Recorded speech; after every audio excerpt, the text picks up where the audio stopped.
Hey everyone, welcome back to my channel and welcome to day 8 of Bookmas. Today I'm doing an author spotlight. I did this with Stephen King about a month ago, I want to say, a month or two ago. And I went through all of the books I've read by him and my ranking on them and my thoughts on him as an author. I thought that was kind of fun, so I decided to do it again. And I decided to choose an author whose entire backlog I have gone through. And that author is the lovely Leigh Bardugo. I finished up her backlog this year. I read her entire backlog this year, actually. All of these books were read in 2024, and she is one of my new favorite authors. I love everything that she writes. I just love how she writes and the atmospheres in her books and the stories that she tells, and that there's always a little bit of romance, but it's not like the main plot. It's there enough to keep the story going and keep me interested in the characters and make me feel more emotion, I think, for the characters, but the fantasy or the mystery or whatever is driving the plot is the main part of the story. So I really like that. I love the characters that she writes as well. I think they're complex and fun at the same time. Like, she has so many different types of characters that she's written, and I've fallen in love with all of them in their own way. Let's talk about the Grishaverse first, because that is pretty much what I read first. I started with the Grishaverse, but I finished it last, if that makes sense. So your first 3 books in the Grishaverse that you should read are the Shadow and Bone trilogy. So you have Shadow and Bone, Siege and Storm, and Ruin and Rising. These books follow mainly Alina Starkov, and she is a Grisha who is like just coming into her power, just learning about her power. And she is an unknown. She starts the books as basically a Grisha and doesn't know, but she knows like she had some type of a power. She just didn't know how powerful she was. And Mal, who is like her closest friend, they were in an orphanage together and both kind of were taken out of it at the same time because they send these people around to test the kids for potential like Grisha powers at some point in their life. So they were taken at the same time. So they've been together this whole time. It's following them through the Fold, which is this like dark, desolate place that has these creatures in it that anytime somebody tries to pass through the Fold, they usually end up killed by them. This is how the book starts.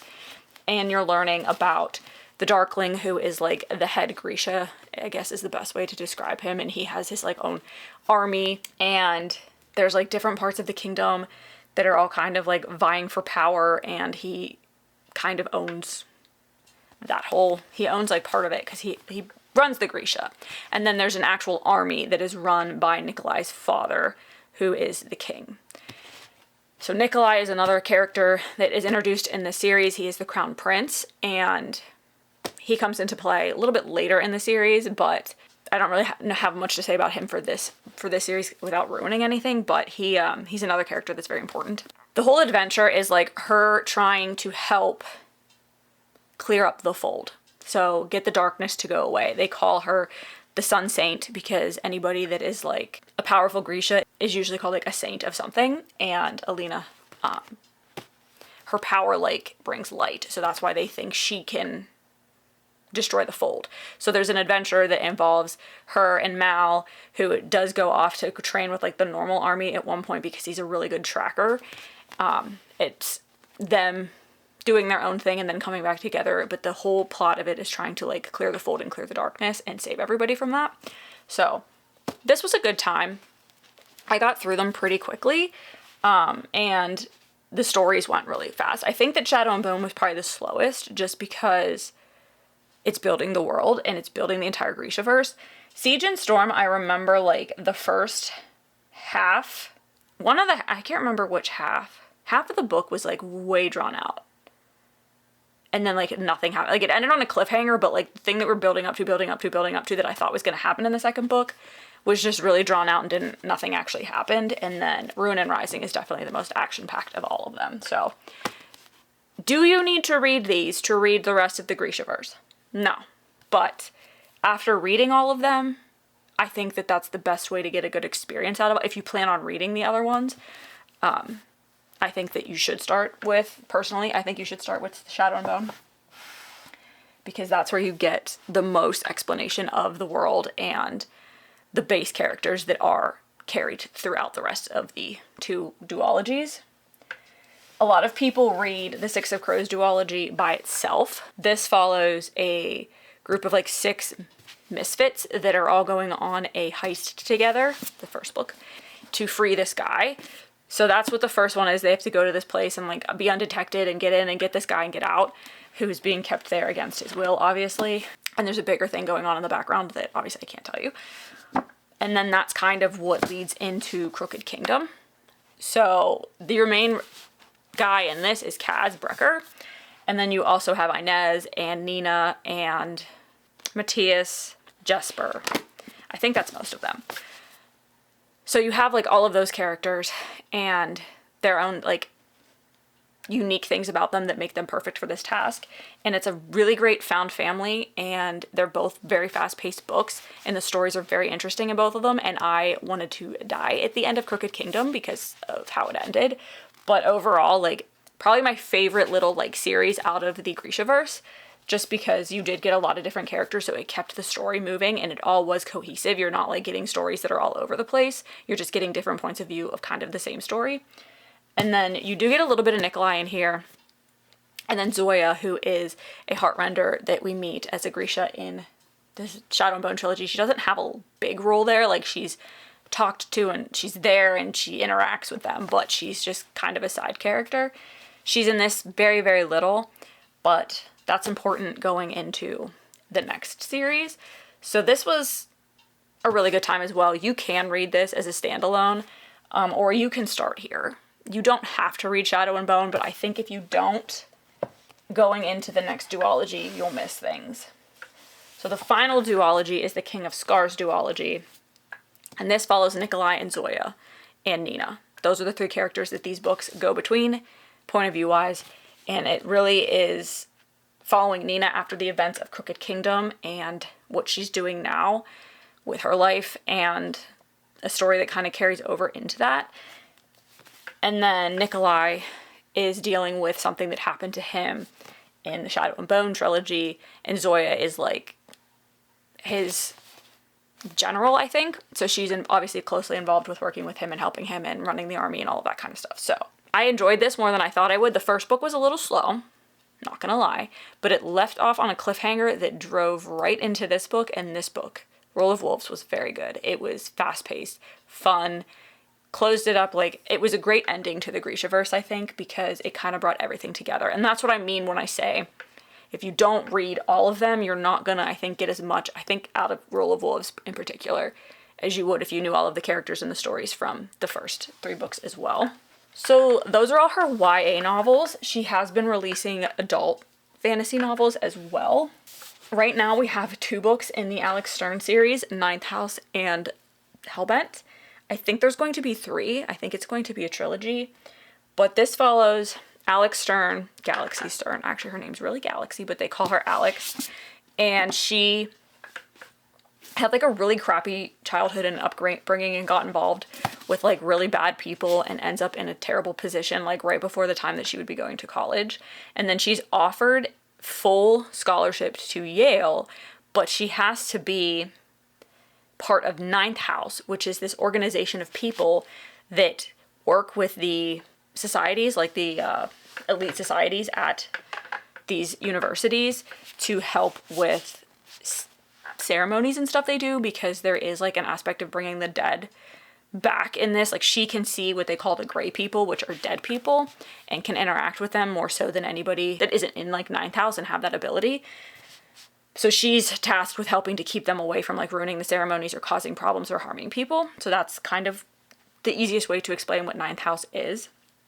And there's an underlying story going on with her mentor. So Darlington is her mentor, and then Dawes is also part of Ninth House. There's like the 3 of them. They work together and they take on the different tasks that are required. And there's a story that's introduced with Darlington in the first one that does carry primarily into the second one and is the big story in the second book. The first book is really just building the world and understanding what Ninth House is. First half of the book was kind of hard because it is complex and you're not really sure what's going, at least I wasn't really sure what was going on for the first half of the book, but I loved Hellbent. I thought it was so good. And the story with Darlington and carrying into this was like very well done. But it's hard to explain her adult books. You're going to see this when I go into the next one. This is like a dark academia fantasy, and it has like the perfect fall vibes. I actually read Ninth House in the spring, And then I read this in the fall, which was like the perfect vibe for fall. So these are good books to read during like the colder months, I think, because of the vibe they give off. But do understand that the first time you go into ninth house, you will have to like pay attention to understand what's going on. And there are some like trigger warnings that you may want to look up before going into them. They're just like grotesque. But overall, really love this series. And I really hope there's another book. There doesn't really need to be another book, but I think she said there is going to be a trilogy, and I would like another one. After ninth house, there needed to be Hellbent. Hellbent very well could go into another book based on how it ended, but at the same time, it could end there. So we'll see what her plans are. And then the final book is The Familiar, and this is a Spanish Inquisition era magical vampire book. The best way to describe it. So I don't know if the vampire is the correct way to say this, because I was never really sure what the familiar was, because familiars are actually people that travel with vampires. They're not necessarily vampires, but there is like a paranormal aspect to this book. There is a paranormal character in this book. It follows Lucia, who has like power and kind of uses it when she probably shouldn't, and the like mistress of her house sees her and then starts using that power to convince people to come over to their house for dinner, because they're not like the wealthiest family. It's Louisa and then like one other servant that are in that house. And then she basically extorts Louisa's powers to get these affluential people to their house so that they can go be invited to these other things and raise their standing in society. And because she does that, she attracts the attention of somebody that wants to use Louisa to be like, I can't remember what the exact title is, but it's to fill a position for the king. So then there's this competition that Louisa is trained for by the familiar, that character, and she goes into it, and there's a lot of like religious aspects to this as well, which makes sense because it took place during the Spanish Inquisition. Words are hard. The story was a little difficult to follow, but like once everything kind of clicked, I really got into it and I really didn't want to put it down. And it is fast moving. It's a singular book, so everything has to happen in here. I believe it's going to be a standalone. I have not seen anything about this being more. And the way it ended, it's probably a standalone. But it's her deciding like what kind of person she wants to be, because she has these powers and there's different things that can happen with them. Like some of the contestants may not necessarily have the powers they claim to have, and that causes problems for the rest of the contestants and all of that kind of stuff. So she has to decide if she really does want to be the person that the king's going to extort to use for at his whims because of her powers, and she's competing with these other people who have like nefarious plans as well. That's the main gist of it, is that there's this competition and all of these magical people are in one place and things don't go as planned. I enjoyed this a lot more than I thought I would. I do enjoy her adult fantasies because I think she writes very complex worlds and very interesting characters and very interesting plots. So I recommend this if you've liked the rest of her books. If you've read, I don't know that I would start with this one if you're not used to her writing. At least not probably until you've read like Ninth House. I really liked this book. I think the like Alex Stern series is my favorite of the, Hellbent is probably my favorite of the 3 adult novels that she has. And Crooked Kingdom is probably my favorite of the YA books, because the Six of Crows duology is definitely my favorite of the Grishaverse, but I've loved all of her books. I love her as an author. She will be an auto-buy author for me from now on. I don't know what her plans are, what her next plans for books are, because there's nothing really on her website. I've been stalking it to see when she has another book coming out. If you like really lovable characters that you're really going to get to know, especially in a series like the Grishaverse, or like fun, complex, imaginative worlds, I think that you will love Leigh Bardugo. A lot of people love the Six of Crows duology, but I adore every single one of her books. You could probably read the Six of Crows duology and then go back and read Shadow and Bone if you wanted to read King of Scars and Rule of Wolves and get the full experience. I think you can read them out of order, but I believe the proper reading order is Shadow and Bone, Six of Crows, and then King of Scars, because that is chronologically how the story goes. That's all I have for her. Highly recommend this author. Obviously, I've read every single one of her books this year, and whatever she releases next will be an auto buy for me. So let me know what you think about any of these books. If you've read any of Leigh Bardugo's writing, if you like it, if you don't, let me know. We don't all have to agree. We don't all have to like the same things, but if you've read these books, let me know which one's your favorite too. And I thank you so much for watching, and hope to see you all for Bookmas Day 9.